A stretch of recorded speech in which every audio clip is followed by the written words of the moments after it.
Hello, everyone, and welcome to the final episode of Season 2 of The Cabinet and the final episode of 2024.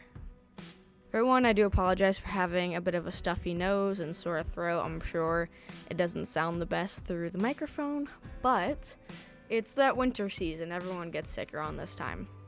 I know I've been gone for a while, and the season was supposed to be wrapped up back in August. But a lot of things have happened since then. A lot of things have changed since then. It's been very stressful, and at the time, this was something that I just couldn't be bothered about at the moment because it was too much for me. But I wanted to make sure I got this final episode out before 2024 ends. I want to start this episode off by stressing something to some people. Just so people are aware in general, because stuff has come up lately that apparently this podcast is me talking shit. And I just want to say, for one, I don't care that that's what you think. That's wonderful. And I'm not addressing this because I care. I'm addressing this because I want to make something very clear. This podcast is an outlet for people. I know some people don't care about my mental health or other people's mental health. That's fantastic of you, and enjoy your life living like that. But for other people, this has helped people. That is why I continue doing this. I was going to stop at season 1, but then I had messages of how this podcast has helped them. It was relatable, and it made them feel not alone. People didn't want me to stop the podcast. I had people messaging me when they thought it was over. And even if that was just one person, if it helped one person, I'm going to continue to do that. I'm going to continue to do what I want to do. This is my life. And just because when I talk about other people, it's not talking shit. It's experiences that have happened to me. Nobody knows who I'm talking about except you if you're involved in it. If I'm speaking about, like, my mom, and my mom listens to it, like, nobody actually know, like, of course, I guess some people know my mom, but for the most part, any people listening to this don't know my mom personally. So it's not like they're gonna walk up to my mom in public and be like, oh, yeah, you're that mom from that. No, they don't know who she is. I'm talking about my own experiences. I'm talking about things that have hurt me. And if you are mad about me having an outlet for things that have hurt me, that have traumatized me, that have affected me very badly, then that's on you, and I don't know what to tell you. And I mean, look, I get it. If I heard myself being talked about, I wouldn't be the most thrilled, but don't listen. It's as simple as there's a TikTok video you don't like.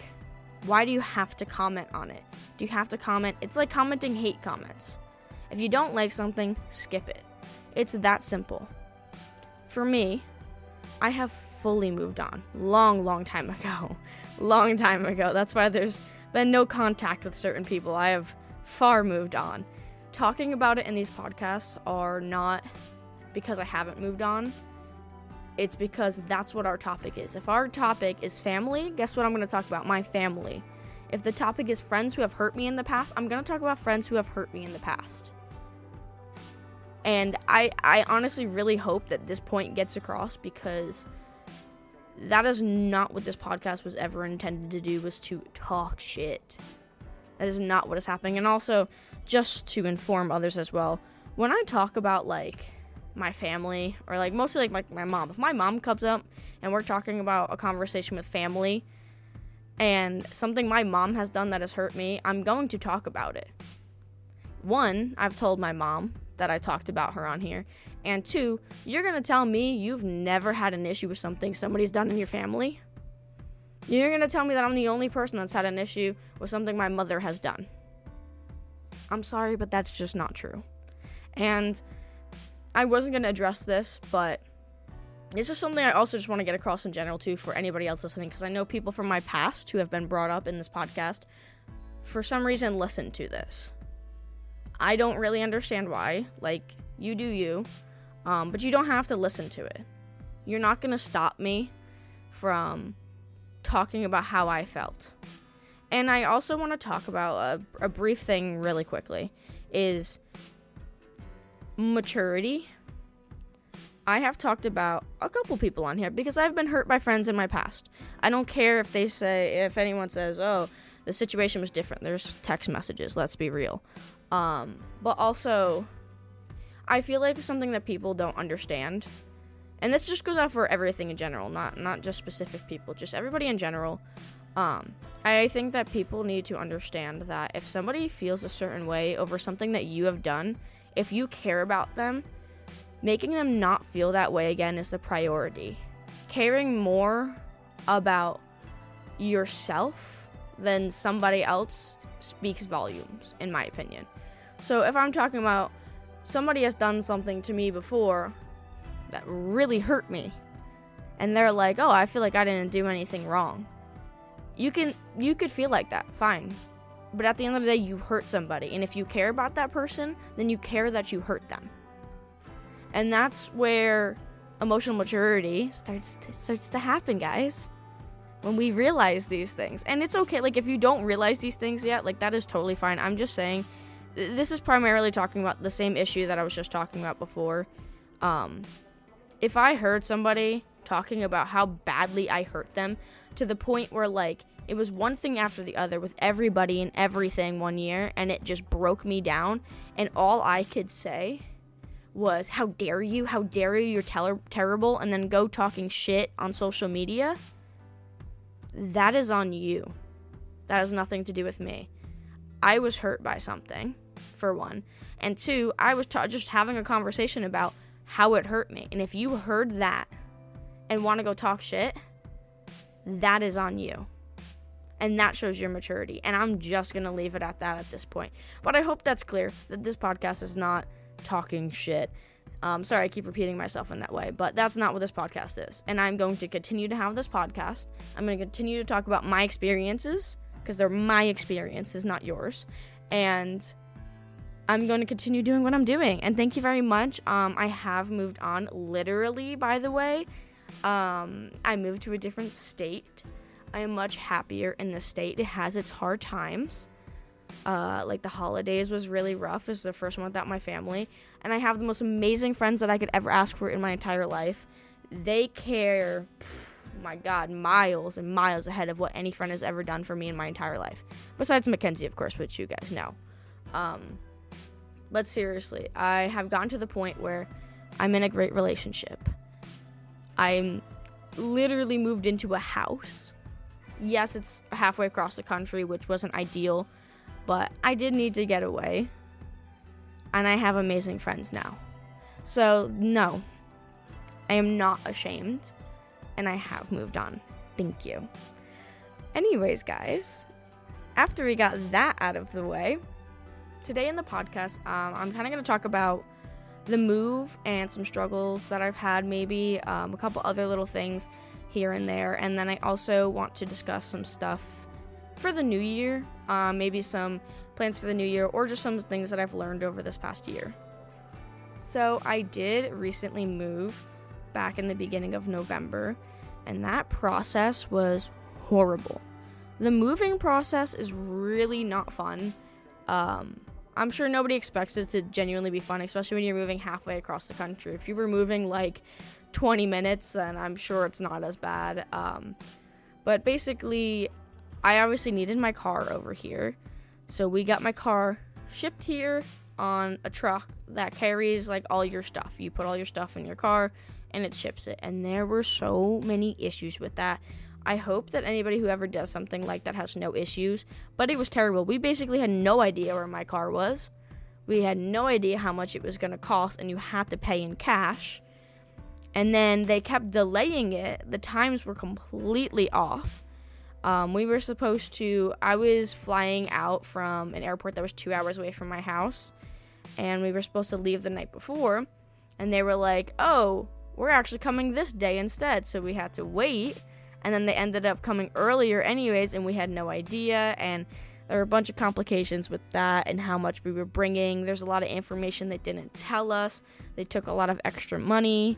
So, process was horrifying, cost a lot of money, and once I got here to we were just waiting and waiting and waiting on my car because it was supposed to get here at this time, then this time, and then it didn't show up, and then they waited overnight. Like, absolute nightmare. I was horrified I was going to lose my car and all of my things, and all the money that we spent. Like, I was really horrified, but all went well. I got everything. I am finally settled into the house. It's been almost 2 months now. And it was just Christmas as well, so I received a lot of gifts from my family for the house, which was absolutely amazing, and so grateful for all of that stuff. Like, genuinely, my family has been the biggest help with it. Even though they're, like, kind of sad that I left, they're still, I don't want to say kind of sad, because I know my mom struggles with it a bit, and I do feel bad, because I feel like I left her at a really bad time. But it's hard when it's like, this is such a big move. So once I had it in my head, like, okay, I'm going to do this, it was hard to go back. But it was hard to leave her at this time. And days are very hard, I will say. If you were close to your family, like super close, I'm very close to mine. Yeah, I struggled in my household. My brother, my dad, my mom had her days and stuff, but like, definitely struggled in that household a lot, and that was something that was holding me back from ever like feeling better mentally.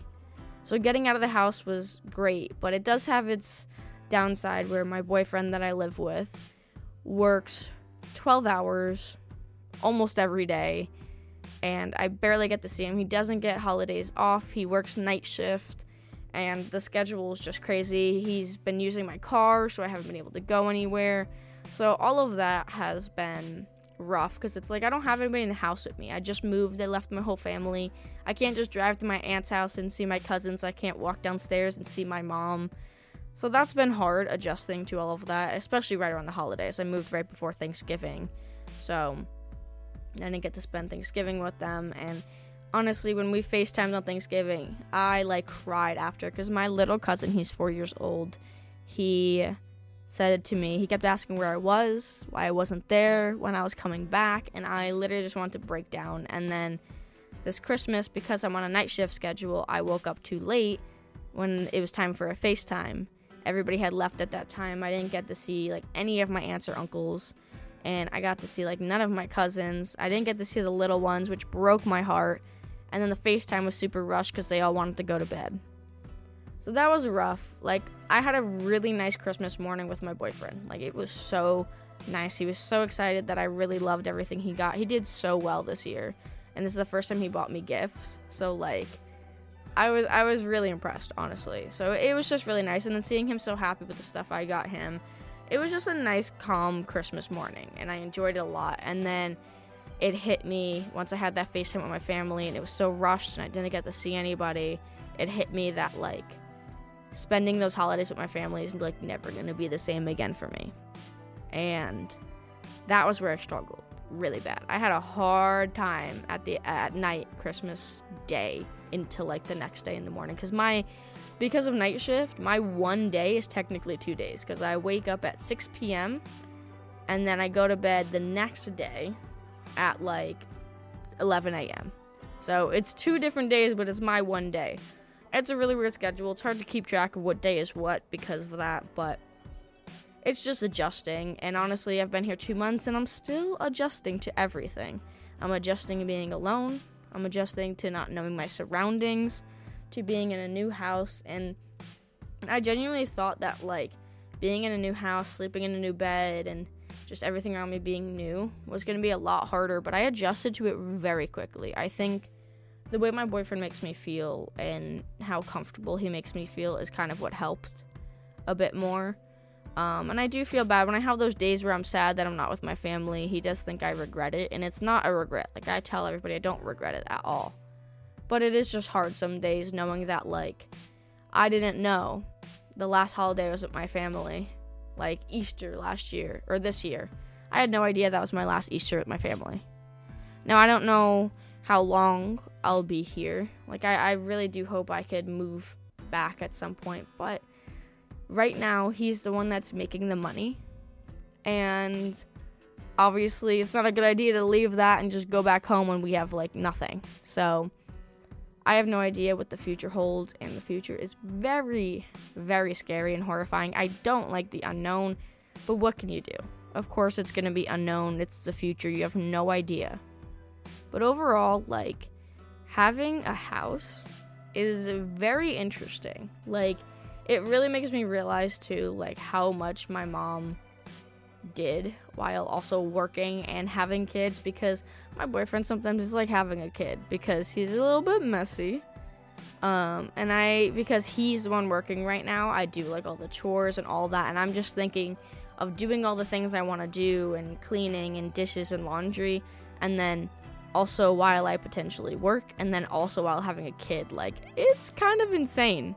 And we're in a small house, so it's kind of insane to think about having to clean a bigger house and do extra laundry and cook for more, and then also, like, having this cat. We also have a cat, and she is kind of like a child.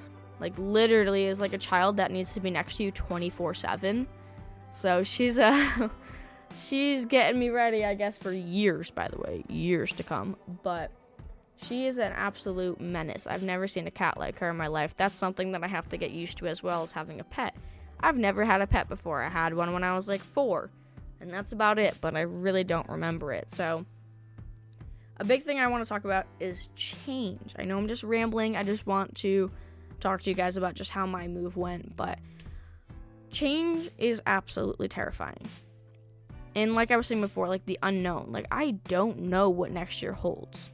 I just packed up and moved and I came here. Like, I don't know what's going to happen next year. I don't know what my job is going to be. I'm probably going to have to just take a random job just to make some money.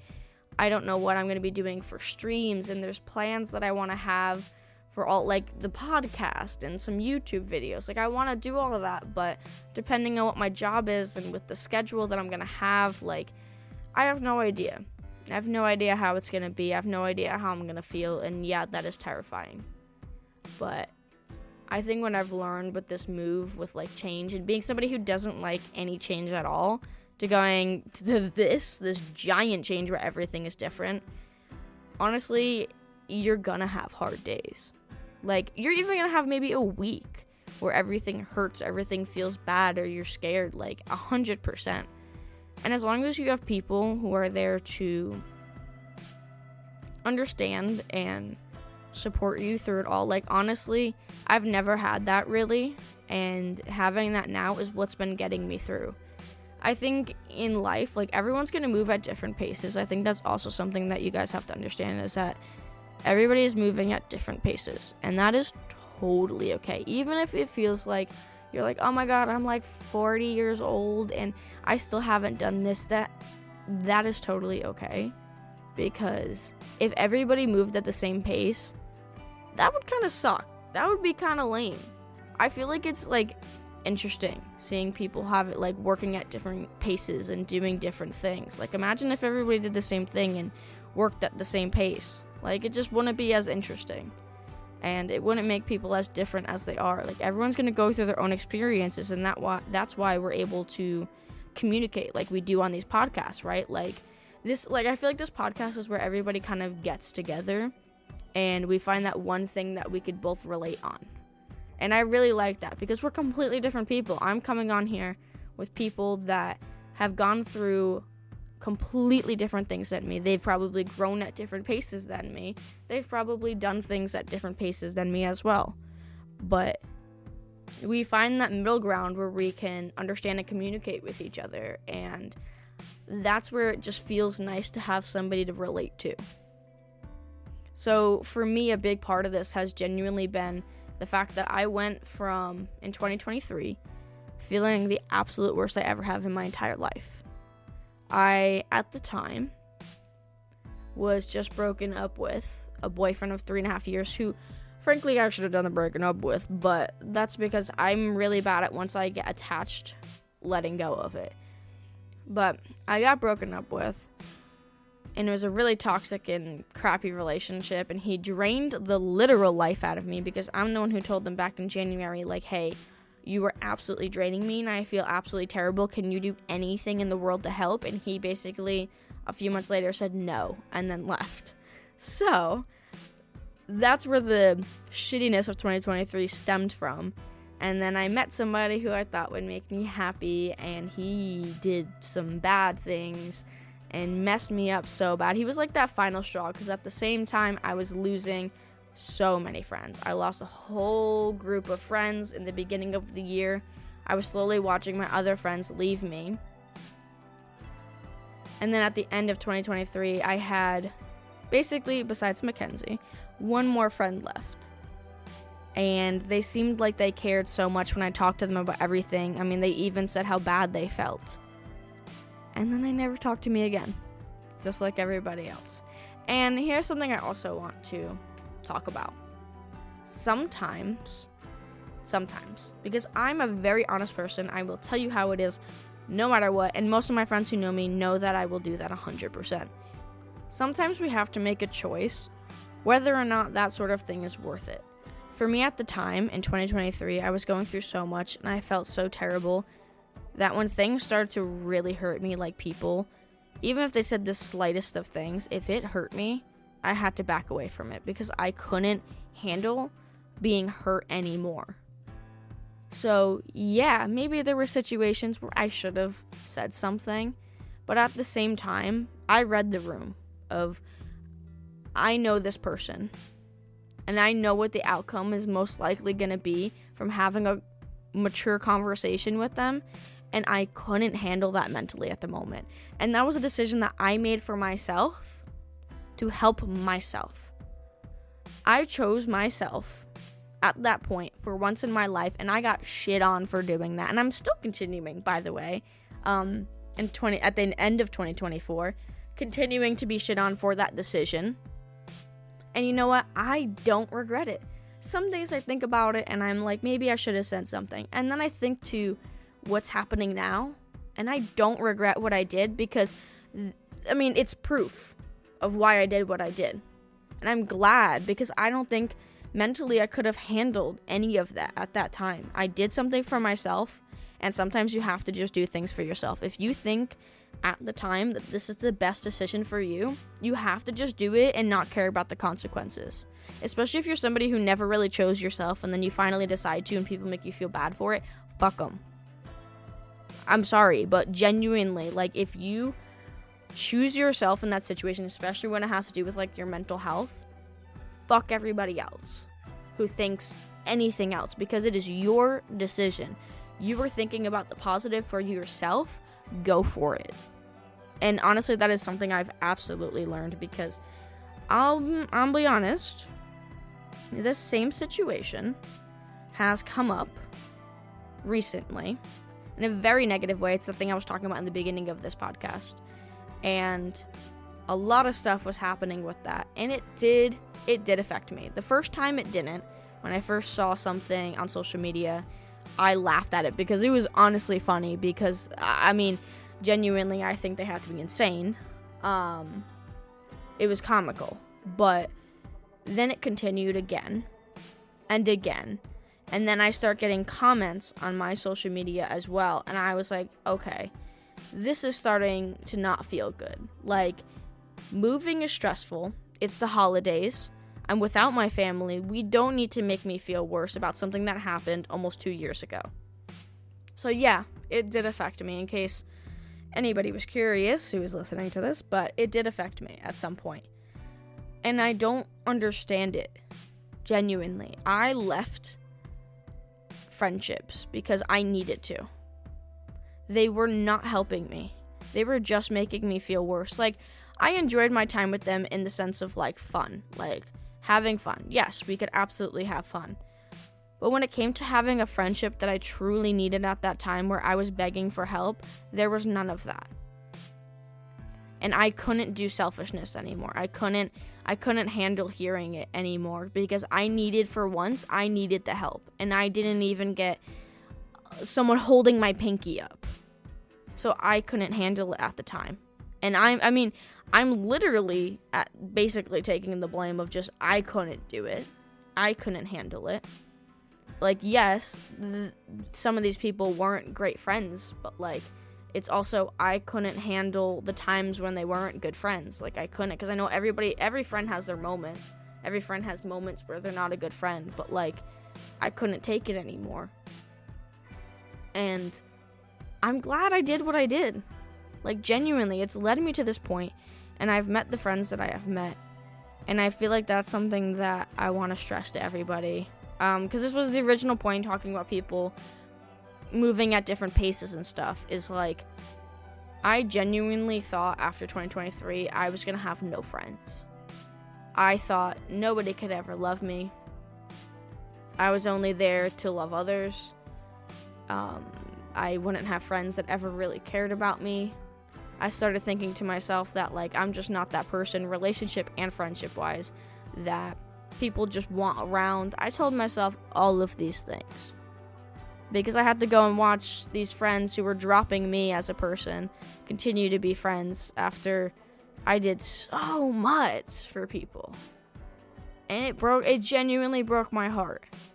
I was not doing good in 2023. If I'm gonna be frank, maybe slight trigger warning for some people as well, but, like, genuinely, not the whole everyday don't want to be here, but genuinely did not want to be here. Did not. So that's why hearing a comment of saying that somebody doesn't care about what my mental health was, that I basically need to keep my mouth shut on my podcast no matter what my mental health is, I'm sorry, but, like, that's pretty fucked. Because I'm glad that I chose myself for once at that time. And if you can say those things, that no matter what my mental health, no matter what, doesn't say a lot about me, it says a lot about you. And that was a comment that I think that was something that really caught me the most, because I just thought about my mental health at that time when everything happened, and I just thought, wow, you don't care. Like, I'm sorry, but that's really not a good way to look at things. And given the age of some people, that's not a good way to look at things at the age you are. Because I get everybody grows up at a different point, but wow, I can't imagine ever saying that to somebody, let alone somebody like 40 years younger than me. But look, if you're feeling a certain way, and you're like, oh, but this is, what if this person's affected by this, and what if this, but you need to make that decision for yourself, and you know that's what you need to do, then just do it. That's the same thing with my move. I always said I needed to get out of my house in order to ever recover, feel better, whatever. And I did it, and guess what I'm doing? I'm genuinely feeling better. And like I said, you're going to have days that hurt, you're going to have days that suck, you're going to have days where the past comes up and starts yelling at you for some reason because your brain decides to be a bitch. Yeah, it's going to happen. But at the same time, me getting out of my house, it's kind of like a breath of fresh air. It's kind of like a restart button. It gives me, like, everything that's happened to me in the past that I don't want, that I didn't want, that hurt me. I can basically hit reset and try my best to move on. Because, as I said before, I have a great boyfriend. I'm in a house. I'm in a different state. I have amazing friends. Like, I'm substantially better than I was before. And for me, like, that's kind of all that matters at the moment. Another thing I want to talk about is kind of just letting things get to you. Like I was mentioning before, like, those things that have happened recently where people were talking about me, it did get to me at some point because it got to a certain point where it was, like, nonstop. And in my head, I was like, please, let me move forward. Let me forget about this. Let me just move on. And you are dragging me down. Just please let me move on. That's what was affecting me the most, where it's like, dude, I just want to let it go. Like, it's been a year and a half. Let it go. I get, in a sense, that some people want clarity. But, like, at the same time, if people are listening to my podcast, there's your clarity, because I literally said what happened. But at the same time, it's just like, I want to move on. I've literally moved on. So please let me. And it is so hard to not let things get to you sometimes, especially when it's like a constant over and over and over again. Things get really, really overwhelming, and I completely get that. I get overwhelmed so quickly, especially sometimes you just wake up and you have one of those days where you're like, God, I feel awful and I don't know why, and then the smallest little things start piling up on you, and then you just have like the worst day ever. That happens quite often to me, especially since my move, because there's days where I wake up and it's like, oh my God, I can't see my cousins. I can't just go to my little cousin's house. And then any little thing that happens throughout the day makes me feel like garbage. And then I just have a bad day. And it does stink because it's like I am happier, and I'm glad that I moved. But I'm going to have those days. I'm going to have those weeks, however many days it is. Like, it just happens. And the whole not letting things affect you, I understand how, like, impossible that feels sometimes. But genuinely, depending on the situation, I feel like it's hard for me to, like, give an opinion because it depends on the situation, right? Like, for me, I had people talking shit about things that I do and making comments about how I should be ashamed and stuff. And that didn't really affect me because I knew in my heart, I'm not ashamed of what I do. I'm not ashamed of the smiles I bring on people's faces. Like, that is genuinely, if that could be a life goal, like, that would be it. That makes me the happiest, is when I see that I've affected somebody in a positive way. Like, again, I know I'm saying that as I'm talking about something where I've affected somebody, I guess, in a negative way.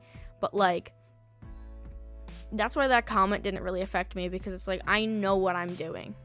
I know why I'm here. I know why I'm continuing to make this podcast.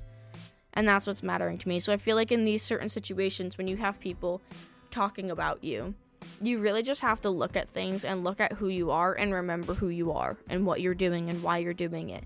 And if it's based on a decision that you made that somebody didn't like, then again, it's your decision. It's your decision. You can have whatever reasoning you want to make that decision, but that's completely up to you. And I feel like that's something you have to remember, is that you are you, they are them.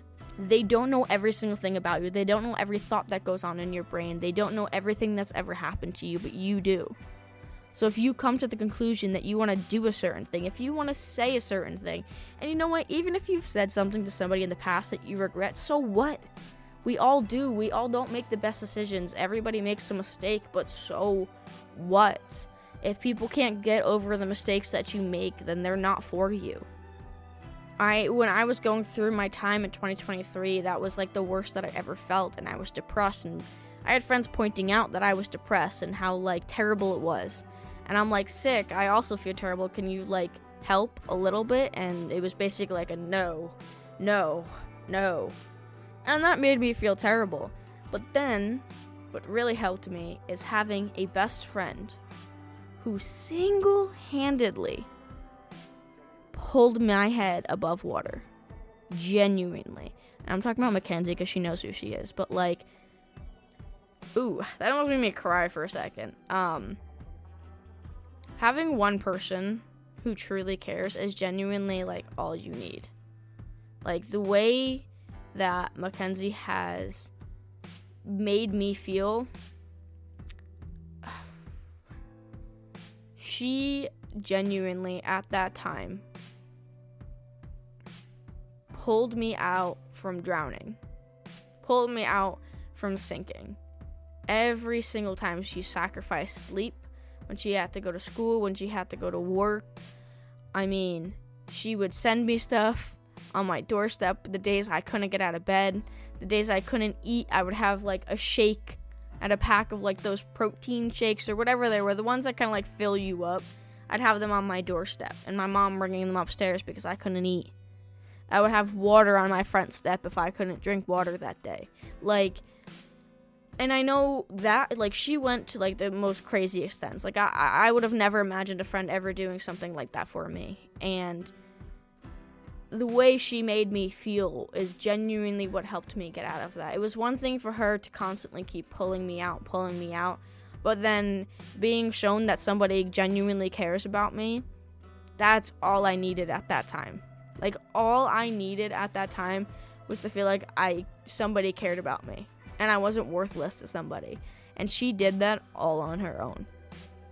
And then having the friends that I've met online see me going through what I'm going through. I didn't stop in their streams. I barely talked to anybody. I barely saw anybody. I didn't stream. I wasn't on social media. And they still checked up on me every single week, every other day. And if I had to rant to them, I could rant to them. They never made me feel bad. They were always on my side. If they needed to be brutally honest, they were brutally honest. If I wanted to play a game, some people would stop their stream so they could come play with me or spend time with me. I didn't even have to ask. For me, having Mackenzie was genuinely all I needed to even slightly put my head above water. And I genuinely just needed that little bit.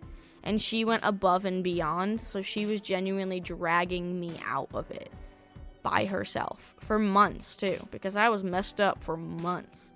And then this was back in like September, October, where it was really, really bad.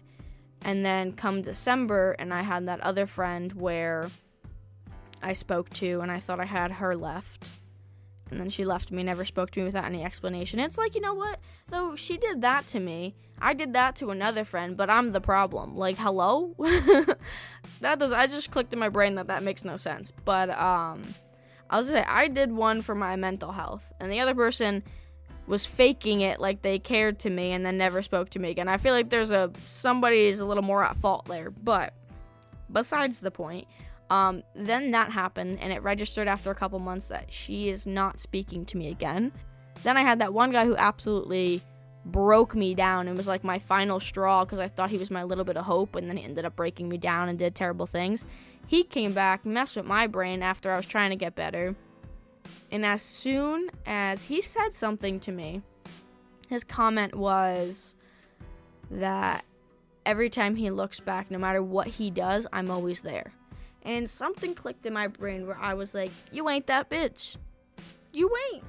Like, genuinely, I was like, you are not that person. No, I'm not that kind of person. Don't walk all over me like that. I'm not doing this shit again. I'm not having people walk all over me and then come to me and start blaming me for stuff. We're not doing that. Because that's what he did. And he said, oh, I'm not blaming you, but then continued to shit on me when it was his fault. Everything he did was his fault, even though he kind of blamed me for it. Not kind of, he literally blamed me for it. And I was like, you know what? No, I'm not going to be there. And I messaged him the next day and basically said, fuck you. You don't have me. You're not going to have me. You're not going to walk all over me. I'm not going to sit here and treat you well, because when he came back after he did what he did, I was nice to him. That's because I was still a little messed up, and I still held on to the hope that, like, he would be the way he was when I first met him. He was not. He was just a phony. But that's what I was holding on to, and that's why I was nice to him. And I had my friends, like, I genuinely appreciate the brutal honesty of my friends who were like, Danny, don't fall for that shit. Like, don't do it. I know my friend Daniel, he was literally like, Danny, that's bullshit, when I told him everything that he said. And I didn't listen to him because I was like, I make my own decisions. Well, I probably should have listened to him, but that's besides the point. The moral of the story for that, though, is everything started to kind of fall into place a bit more, where I sent that message and I got rid of him. I put it in my head, okay, my friends, that's it. They never want to talk to me again. They don't want to see me again. Let me just stop worrying about it. It still hit, though, I will say. Like, for a bit, towards, like, maybe, like, in, like, the spring, kind of, is when I was still, like, not feeling the best, because I then felt like I had no friends. I had Mackenzie, of course, and then a couple other friends online, but it just stunk being at home and having nobody, basically. And then watching them all still hang out. Like, that definitely did hurt at some point. But it slowly went away as I continued to make more friends here. And I met, like, my birds of a feather, Miss Mo and Clown. And, I mean, I knew Clown previously, but we became a lot closer, too. And those two became we call ourselves the birds of a feather, because we always are reminded of each other when that song comes on. But they have helped me through so much. They have shown me what amazing friends are, and they will continue, like, they will be honest, which I absolutely love, and I've always wanted a friend to just be honest with me. which is fantastic because then we could have fun together. We can talk deeply about things. We'll be honest with each other. And that started to save me. Like, I felt like, okay, I have these people. Like, they are my people, and I am very happy with them. Same with Daniel, Zombie, Mackenzie, Pangu. Those are, like, my people. And I was so happy with the people that I had and the people I were to call my people. So happy with it. I met my boyfriend I met him in March of this year, but we started dating in April, and it all felt so nice. And then we went through that rough patch in a relationship where you're, like, figuring out things about each other, and we were on, like, 2 different pages where he was comfortable first, and he started kind of backing off a little because he got comfortable, but I wasn't there yet because I take more time, so I saw it as, oh my god, he doesn't like me anymore. And that was a rough, like, 2 weeks or so. It was literally 2 weeks, and honestly, that's probably the most we ever fought, but it wasn't even a fight. It was just a not understanding each other sort of thing. And then because that week was happening, I started getting in my head about, do people really care about me? Because the whole not having great friends before was very triggering of making new friends and becoming close to people again, which means they could potentially hurt you in the way that I was hurt in the past, and that was a rough time. And then we got into, like, July, and I started really becoming good friends with these people, and I'm dating my boyfriend, and I was planning on moving, and then August I kind of solidified that move, but then I had another setback where there was a loss in my family, pretty big loss. It affected my household pretty big, so that was a very scary situation of, like, oh my god, what am I gonna do? But I will say, I could say what happened just so I could speak about something. But my dad did pass in August, literally, like, I think it was like 5 days after my birthday, which that was rough. Like, it's not that it's any time is a good timing, but that was a really sucky timing because it was my birthday.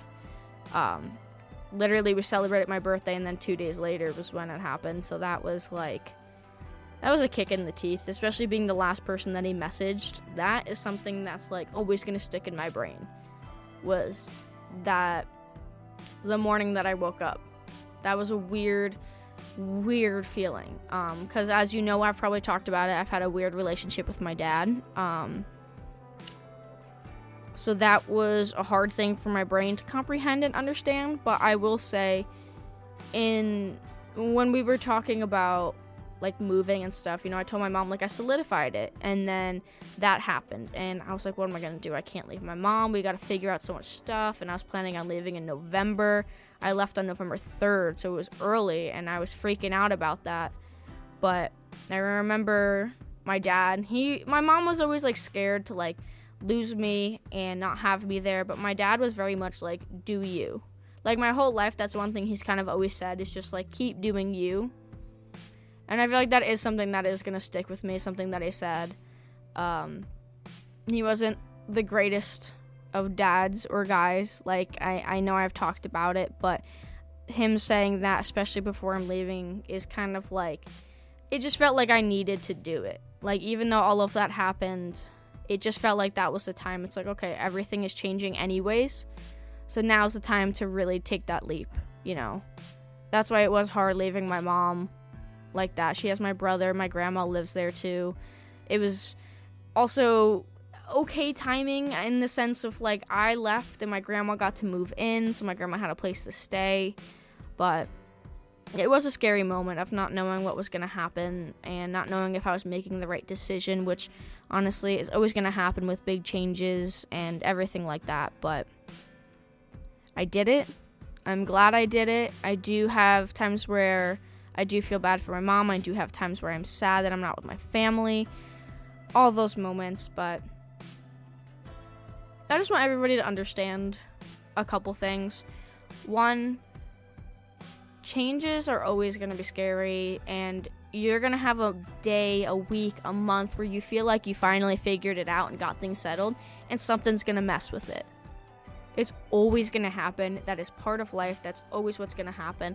But the biggest thing that you can do is just take in the situation, handling it as best as you can and knowing that that's what you did, that you handled that as best as you can in that moment. Whether or not later you regret the decision or not, you did what you thought you should do in the moment, and that's what's important. And I really want to stress that with just like everything in general, because I'm even thinking about some of my friends who are kind of afraid for 2025, and they're afraid of the unknown and not knowing what's going to happen to them. For one, you got this. Like, no matter what, even if something happens where you are under a lot of pressure and under a lot of stress and you're not sure if you can do it and this and that, and maybe you're going through a rough month or whatever it is, but at the end of the day, you're going to push through it just like you did in 2024. Just like I did in 2023. Hello? Just like I did in 2023. You know what I mean? Like, yeah, it's going to suck. You're going to have a moment that's going to suck. You're going to have an obstacle in the way. You're going to have a block in the road. Something's always going to happen. Life is constantly changing, constantly throwing things your way, and you just kind of have to look at it and do what you can. And if you can't do what you want to do in the situation, you're still doing what you can. You're still doing the best that you can, and honestly, that's all anyone could ever ask for. So going into 2025, here are some things that I need to work on myself, and I would love to know too, like, you can let me know on Twitter if there's anything you guys need advice on. If you just want to say, here's my resolutions for 2025, here's things I want to improve, all of that, like, I respond to everything on Twitter. So, but for me, my main things is just, I've overcome a big fear of change, and that was huge for me, because it wasn't even a small change, it was a massive change with multiple things that have affected it. Like, everything is different. My whole life is different now, and that was absolutely terrifying, but I did it. So for 2025, it's like, I feel like I've now accomplished things that I thought I wouldn't accomplish this early. I've already accomplished. So going into 2025, I think I just want to continue working on those things, because maybe accomplished wasn't the right word. I think I'm just heading in the right direction, and I don't think I've fully accomplished it yet. I think I still need to get over the fear of change. I think I need to really adjust to my surroundings being here. I need to get a job, of course. I want to get back into streaming a lot more. I need to start this podcast up again. What else do I need to do? There's probably so many different things that I need to do. I've had so many plans for a lot of stuff on YouTube and for streaming and Discord and all of that. But as for life, like, genuinely, I just kind of have to just keep going with the flow and not letting the past get to me as bad, which is so hard. I know it's so hard. I'm still learning it every single day from things that have happened years and years and years ago, but, like, it really sticks with you until, one, you could see otherwise, and two, like, for me, with, like, friends, and feeling like everyone's gonna leave me at any given moment, or, like, people don't genuinely like me, and all of that stuff, that just comes with time. Like, I can't even say, well, I want to accomplish that. Like, I want to get over that in 2025. Like, I'm not going to. If it was 23 years of feeling like that, it's not going to take, like, 2 to get over it. You know what I mean? And that's totally okay. I want you guys to know that as well. That's totally fine, that it's not going to... You're not going to snap your finger, and your fears and things that have hurt you and trauma aren't going to just disappear. So, all I have to say is you do you. Genuinely, you do you. Who cares what anybody says? Because you are doing what you think is best for you. You are trying your best. You are doing whatever you want. And you know what? Be selfish sometimes. Don't be selfish in the sense where it's like you're just selfish 24/7 and don't really care about anybody else. But be selfish sometimes in the sense of, if there's a situation that comes up where you have to make a decision and you know what's best for you, but you feel like, oh, it's going to affect other people like this, sometimes you have to go with the selfish decision in order to improve your life, your mental health, yourself, maybe your physical self as well. Like, just do you. And that is my message going into 2025. And I want to thank everybody who has listened over the past 2 years to this podcast. I appreciate you all so much. And for those who continue to motivate me to make this podcast, I appreciate you guys so much. I will try my very, very best to make sure I pre-record things next year so I have podcast episodes up for you guys every single week. That is the hopes and dreams, but we will see. I hope you all had a wonderful Christmas, holiday, whatever you celebrate. If you don't celebrate anything, I just hope you guys had a wonderful holiday season, because it's still just, the season is just wonderful no matter what. But on that note, thank you guys so much for another great year. Couldn't do any of this without you guys, and Happy New Year. See you guys in 2025.